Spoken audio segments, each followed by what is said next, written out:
no nos roban nuestro propio aliento de ayer. Nos sentimos muy orgullosos de esta vieja raza indígena y odiamos estas oligarquías que nos ignoran. Y detestamos a esta gente que odia al pueblo y cree que a la raza colombiana se le pueden volver las espaldas y que el país político puede jugar con los dados de su habilidad. Se logra la independencia y se crea la Gran Colombia. Esa tierra llena de prosperidad, autonomía, creada por las actuales Ecuador, Venezuela, Panamá y Colombia. Todo era perfecto, todo era bello, ¿no es así? Realmente no. En 1812 se creó la primera guerra civil en la Gran Colombia. Esto debido a que la gran cantidad de diferencias entre los pensamientos que tienen las personas en esa época. Simplemente no sabían si debían de seguir a Camilo Torres o a Antonio Nariño. ¿Esto por qué? Porque eran los dos seguidores que tenían para que los gobernaran. Diferentes grupos étnicos, sociopolíticos, culturales se pelearon entre sí y simplemente las grandes diferencias estallaron en una sola y estalló la guerra. Sencillo. Luego de eso se crearon dos grupos políticos, creo que tú ya debes de saber cuáles son. Exacto, el Partido Liberal y el Partido Conservador. El Partido Liberal fue creado el 16 de julio de 1848. Lo creó José Ezequiel Rojas y simplemente este partido buscaba la innovación de Colombia. Buscaba el cambio, la innovación, la adaptación a los nuevos tiempos. Esto principalmente lo llevaban las personas pobres, aquellas que no tenían las capacidades como los nobles, aquellos esclavos, los indígenas, aquellos que no tenían casa, siempre los mercaderes de las calles y poco más. Personas que no tenían el sustento para poder decir que hacían parte de una Colombia en la que pudieran vivir plácidamente. 4 de octubre de 1849 se crea el Partido Conservador. Lo creó Mariano Espinosa y José Uberio Cabel. ¿Qué buscaban ellos? Simple, conservar el patrimonio que tenía Colombia. No hacer cambios en la cultura, no hacer cambios en la religión. ¿Por qué? Simple, tenían el poder y querían conservarlo. Digo, ¿para qué cambiar lo que ya tenemos? Estamos muy bien, ¿no? ¿Quiénes pensarían esto? Aquellos con el credo, que trabajan en la iglesia, militares con altos rangos, comerciantes principales, grupos sociopolíticos grandes, la nobleza y poco más. Como se dice, gente con poder. Así que simplemente las grandes diferencias, como pasó en la Primera Guerra Civil, se juntaron todas y terminaron estallando, creando así la muy conocida Guerra de los 1000 días.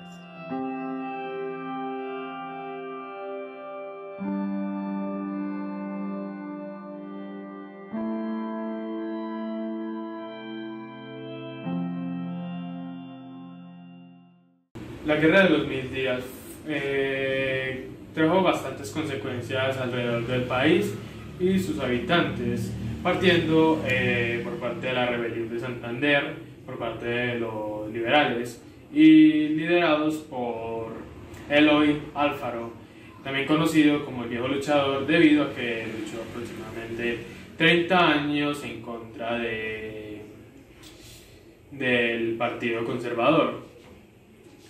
La rebelión de Santander ocurrió aproximadamente a mediados de octubre de 1899, después de que los liberales tomaran cartas en el asunto e intentaran echar las autoridades conservadoras debido a la poca atención y acción que recibían por parte del gobierno. Después de un tiempo, las autoridades conservadoras terminaron yendo de Santander y a cabo de esto los liberales fueron reclutando y alistando nuevas personas para sumarse al partido y que tomaran y que hicieran parte de la lucha. Próximamente lo que hicieron fue ir a atacar lo que viene siendo el socorro contra los conservadores en el encontraran allá, los cuales los liberales salieron victoriosos y reclutando aún más gente. Luego sucedió lo que vendría siendo la rebelión del Cauca, en las cuales los liberales fueron tomando diferentes zonas, como viene siendo Palmira, en las cuales siguieron con sus luchas contra los conservadores y nuevamente salieron victoriosos, tomando como las personas de comunidades indígenas como nuevos reclutas. A pesar de esto, Eloy Alfaro otra vez dio la guerra, pero esta vez no le salió tan bien como esperaban, debido a que por parte de los conservadores tenían una buena posición económica, la cual les brindó la victoria. Estos hacían parte de la primera fase de lo que vendría siendo la guerra de los 1000 días. A pesar de esto, hay otras ciudades como Tolima y Panamá que sufrieron bastante. Bueno, continuando con la invasión de los rebeldes a Venezuela, ¿qué fue lo que pasó? Fue que el 12 de abril de 1901, Uribe publicó un famoso manifiesto donde exaltaba y dejaba muy claro que a los liberales no querían aceptar los términos de paz propuestos por los conservadores. Esto se produjo después de que Uribe fuera rechazado por un proyecto de paz, diseñado por él mismo, imagínense, por él mismo, donde había una minoría en el Congreso de Colombia.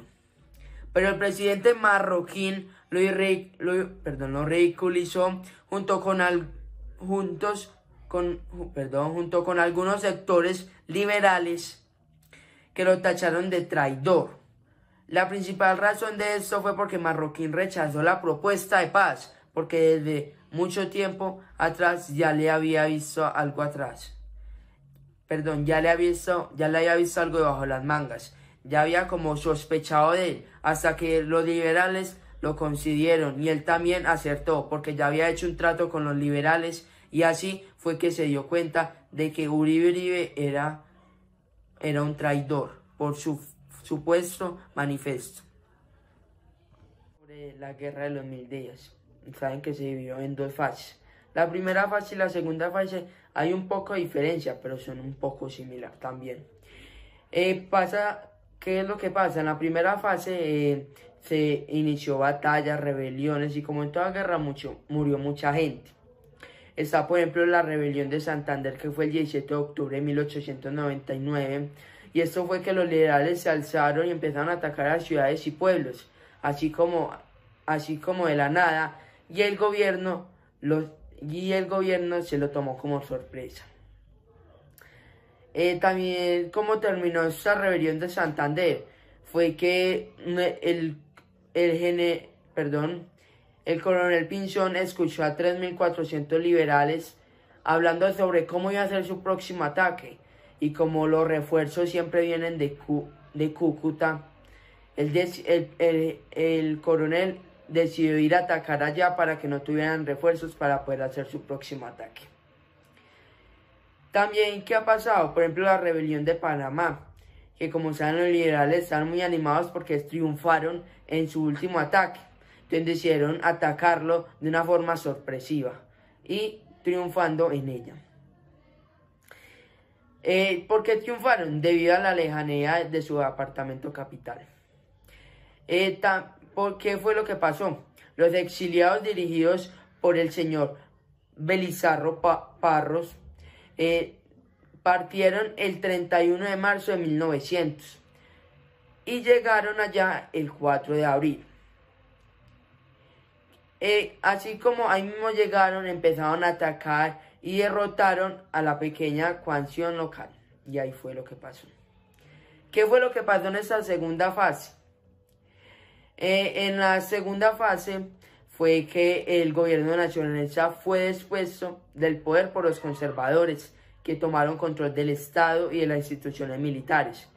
Mientras el general Uribe aprovechaba la situación, claro, como estábamos en un caos porque no sabían qué hacer, aprovechaba la situación para lanzar una campaña militar, pero para poder lograr eso necesitaba el apoyo de un gobierno, necesitaba que le distribuyeran armas, suministros, dinero, entre otros materiales y otras necesidades que más necesitaba. Bueno, él buscó a Venezuela y Venezuela se convirtió en un santuario para los rebeldes exiliados para poder hacer campañas hacia el interior de Colombia. Así fue como fue la primera y la segunda fase. ¿Qué fue lo que pasó cuando se convirtió en un santuario Venezuela? Por el motivo de que, perdón, Venezuela accedió para que ese general Uribe pudiera ir y utilizar los recursos de allá. En la segunda fase también se dieron rebeliones, se continuaron rebeliones de la primera fase, batallas, entre otras. Una de ellas está, por ejemplo, la invasión de rebeldes a Venezuela, que fue también con el general Uribe. Bueno, ¿y qué pasa con Panamá? ¿Qué pasa con ese país que antes era parte del sueño de la Gran Colombia? Pues a día de hoy, el Canal de Panamá es uno de los canales más importantes del mundo, porque permite la comunicación entre el mar Pacífico y el mar Atlántico, siendo una vía de comercio interoceánica para países como China, Estados Unidos, España, para muchos países del mundo que están cerca de costas entre estos dos mares. Pero a finales de la Guerra de los 1000 días fue que Panamá decide separarse, y todo esto porque debido a las ideas de Francisco de Paula de Santander, quien consideraba que la Gran Colombia debería ser un gobierno federal, porque las distintas regiones tienen distintas culturas, distintas gastronomías, son muy diferentes, por eso se ve esta necesidad. Pero no hubiera sucedido, no hubiera sido afectada tanto si no fuera porque mucho antes de la guerra ya se tenía la idea de construir este canal en Panamá, pero debido a la Gran Colombia, la política todavía estaba en su nacimiento, decidieron que esto no debía suceder. Pero hay que tener en cuenta el factor estadounidense, porque él empezó a geolocalizar lo que fue toda esta región porque vio una oportunidad de negocio. Entonces se empezaron a formar las élites del Istmo en Panamá. Empezaron a enviar actas a Colombia, a la Gran Colombia, para que lo consideraran de nuevo. Y cuando estalló la Guerra de los 1000 días fue que aprovecharon esos movimientos para ponerse a favor de los liberales, porque sabían que ellos iban a colaborar sobre esta causa.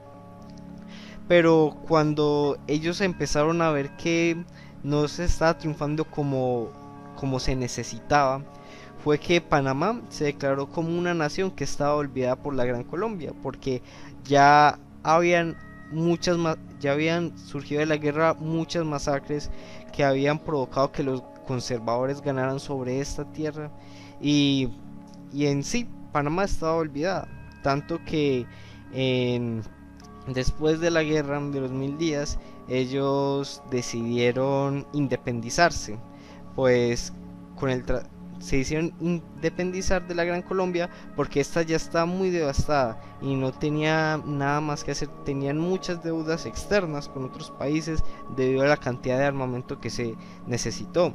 También en temas de medicina, de carreteras, de vías, de movilidad, Colombia estaba muy pobre en ese entonces. Entonces fue que Panamá aprovechó eso y se declaró como un país hanseático, que sería protegido por el Reino Unido y Estados Unidos, grandes potencias mundiales en ese entonces. Ahora, si nos devolvemos un poquito, como les había contado ahora, cómo empezó a surgir todo esto. En 1830 Simón Bolívar renuncia a su presidencia debido a una tuberculosis que tenía. Entonces dejó a la Gran Colombia desbalanceada en un poder político y gubernamental, y fue allí donde el general José Domingo Espinar, un jefe militar de Panamá, fiel seguidor a las ideas de Bolívar, no estaba de acuerdo con el rumbo que iba a tomar Colombia, que era un gobierno centralista de Santa Fe de Bogotá. Entonces mandó un acta que exigía la separación de Panamá del gobierno, y donde se exigía que si no regresaba Bolívar al poder, se separarían. También hubo parte de la participación internacional, porque habían países, por ejemplo como Bolivia, que estaba a favor del Partido Liberal y prestaban soldados, o países como Venezuela, que tenían una región que era una élite que era exclusivamente de conservadores y prestaban su poder militar. También Ecuador y otros países que conformaban la Gran Colombia. Entonces, estos distintos países le dieron poder a los distintos partidos de la época. Pero volviendo a lo que era Panamá y las negociaciones con Estados Unidos, antes de que surgiera también lo que era la Guerra de los 1000 días, ya se estaban pensando acuerdos económicos con la Gran Colombia, tanto que se originó entre el principal embajador de Colombia a Estados Unidos y el embajador de Estados Unidos en Colombia. Firmaron un acuerdo que se llama el Tratado de Herrán-Hay, que pretendía la construcción del Canal de Panamá, pero fue rechazado por el Congreso y no se pudo dar. Ahora que en el 13 de noviembre de 1903, cuando a pocos días después de la Guerra de los 1000 días, que Panamá se declara independiente, Estados Unidos ve que tuvo un poco de participación allí y decide indemnizar a Colombia por 25 millones de dólares, y sirvieron mucho para lo que fue la recuperación del país después de la guerra, porque como les contaba, ya había mucha deuda externa, las carreteras estaban destrozadas, y entonces eso fue como lo que permitió todo ese dinero que empezara la industrialización en Colombia. Colombia devastada. Entre el 11 de mayo y el 26 se generó una gran lucha contra los liberales, donde estos perdieron fuerza militar y mental.